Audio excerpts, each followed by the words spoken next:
What did Brian Kelly say at his opening press conference at SEC Media Days? Matt Moscona joining me live here on the show of Locked On College Football. And let's start with his comments. It went right to the defense. He talked a lot about balance and the need to play balanced football. How did you assess what LSU's head coach said? Yeah, I think I had a chance to visit with him one-on-one a bit too, and I was super interested when we talked about the cornerback position. So it's no secret they were very bad defensively a year ago. Yep. They were 108th in the country. It was very un-LSU-like. They have 18 scholarship defensive backs. Got a lot of numbers. And he said he told his coaches in the spring, I don't want you to go figure out pecking order. We're not trying to find who the starters are. Let's find what we have and who can do what. So I think it's very much still an evolving process, especially in the secondary right now.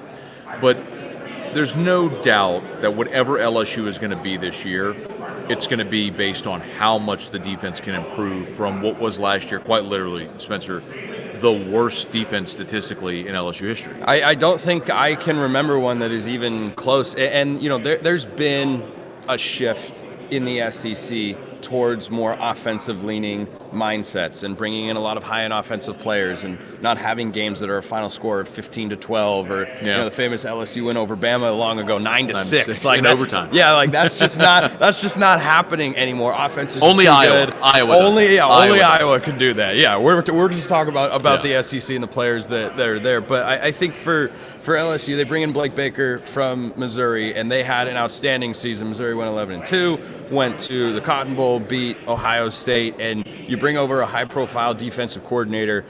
That makes you think scheme-wise it's going to be better. It has to be better. I feel the same way about USC. They bring in D'Anton Lynn from UCLA, who was phenomenal last year as Chip Kelly's defensive coordinator. I know that the scheme is going to be better, but then the next question is, are the players there? Is the talent there? Do you feel like LSU's defense has the talent to give Blake Baker what he needs? You'd have to define what he needs. Do they have the talent to be a top 20 defense in the country? Absolutely not. One of the great things about being here, right, is the access to so many people. So Jim Nagy from the Senior Bowl, I literally was talking to him before I popped over here and talked to you, and we were talking a little bit about that. And I was asking him what LSU guys he may be keeping an eye on. And outside of Harold Perkins, and remember juniors can now go to the Senior Bowl, they're draft eligible. So outside of Harold Perkins, I don't know that there's a guy on the defensive side of the ball that might be a all-conference caliber player, unless if they have a giant season we're not anticipating. So the Jimmies and the Joes, no. I don't know that you have a first-team all-SEC caliber guy at any level of the defense other than Perkins. But one of the giant problems they had a year ago was missed assignments, blown coverages, and those things are fixable. If you're not talented, then you have to be assignment sound, and they were very poor at that a year ago. So if you can improve those things even, let's say, 50%, just cut your missed assignments in half, you're exponentially better than you were a year ago. And I know that this sounds like a low bar, but I think it's a realistic expectation for LSU. Can you go from 108th to 50th? Top 60? Can you be in the 50s? If you are, you beat Ole Miss a year ago. You know what I mean? Yeah, absolutely. You have a 10-2 regular season, and a season like this, you're a playoff team potentially. So I think it's just a very realistic approach in what people are looking at with LSU's defense. Nobody's expecting them to be great. They've got to keep building in recruiting and in the portal, but they can be better. They can be dramatically better than they were a year ago because there's no excuse ever to be that bad. Another thing that Brian Kelly talked about was the wide receiver room, and a comment that stuck out to me beyond his, he reinforced probably 3 or 4 times, I'd say, in his opening presser, got to be balanced, got to play complementary football, balance. He said that he feels there are 6 to 8 wide receivers that could play a role on this year's team. How much of a benefit is that to Garrett Nussmeier, who should be behind one of the best offensive lines, forget in the SEC, maybe in the country? Yeah. You have 2 tackles that are first, second round capable for the NFL draft. So if the offensive line is there and the quarterback we think is there and certainly has the tools to be there, the question then becomes, well, who's he throwing the ball to? And That's a big number for a coach to throw out and say, yeah, we expect to have 6 to 8 guys that are going to be able to catch passes at a high level. So Shelton Sampson was a 5-star who was a freshman a year ago, so he's a rising sophomore now. He's at best your number 6 guy right now. At best, at best, you're number 6. So I think LSU fans or people would always laugh because we have this conversation so much.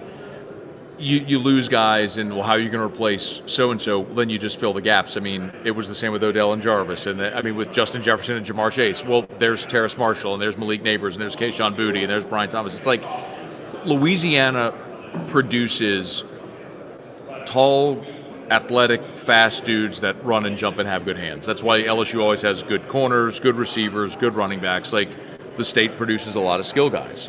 So, yeah, man. Like, I know they lost Malik Neighbors and Brian Thomas, and they were awesome. But Kyron Lacey's is a freak show. He just was the number 3 guy behind 2 dudes that went in the first round.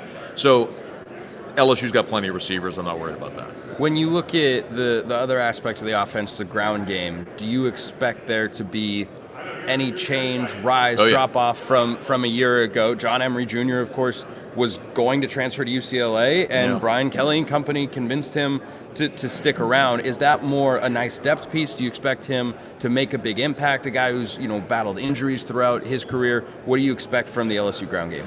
Well, so of course it's going to be different because Jaden Daniels was your leading rusher with 1,100 yards. Right. And Garrett Nussmeier last year had 1 rushing yard. So, I joked with Garrett yesterday. I'm like, did you learn from Jaden how to run for 1,100 yards? He was talking about everything he learned from Jaden Daniels. So, obviously it's going to look different. The good news is what you pointed out. LSU has a great offensive line, so they should be able to run the ball. Logan Diggs was the leading rusher among running backs a year ago. Well, he tore his ACL in the bowl game, and he transferred to Ole Miss, so he's out as well. It is a big question. The name to watch is Caleb Jackson. So he's a Baton Rouge kid. He had only 30 carries a year ago, but averaged 6 yards a carry. He's more of the style of running back that you became accustomed to seeing with LSU with Jeremy Hill and Darius Geis and Leonard Fournette and Darrell Williams. I'm not saying he's going to be Leonard Fournette. I'm just saying he's the bigger 230-pound back that can make you miss, but if you meet him in the hole, he'll bring some thunder. So that's the guy everyone in purple and gold is really excited to see. What does it look like if that guy gets 150 carries this year? That could be something really interesting to watch. Caleb Jackson is the name to know offensively that you don't know today, that by the end of the season, everyone in the SEC will probably know. Who's the one player besides Garrett Nussmeier who you feel has to have a season that meets or surpasses expectations for LSU to push for an SEC championship, or at least push to be an at-large playoff team? And 10-2, you and I have talked about this. 10-2 probably gets you in all likelihood. 9-3. Even in the SEC and Big Ten, I think that's a tough proposition. Who's the one guy that has to stand out? My brain goes to the defensive side because I think they're going to be fine offensively.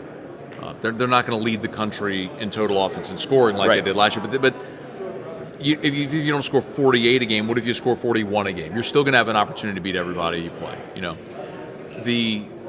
It's got to be the defensive side, and I just keep looking at what you have in the secondary, and I just don't see anybody there that I go, that's an all-conference caliber guy. Maybe the answer is someone like Jacobian Guillory, who's a fifth-year senior. He's going to be starting interior defensive lineman at tackle, and they just have to be better on the interior than they were a year ago. So maybe I'd give you a name like Guillory, who might be the best guy across the defensive front for him. Matt Moscona, Locked On LSU, joining me live and in person here at SEC Media Days. Matt, appreciate it. My pleasure. Appreciate everyone listening. I'll see you next time, and until then, hope you have a wonderful rest of your day.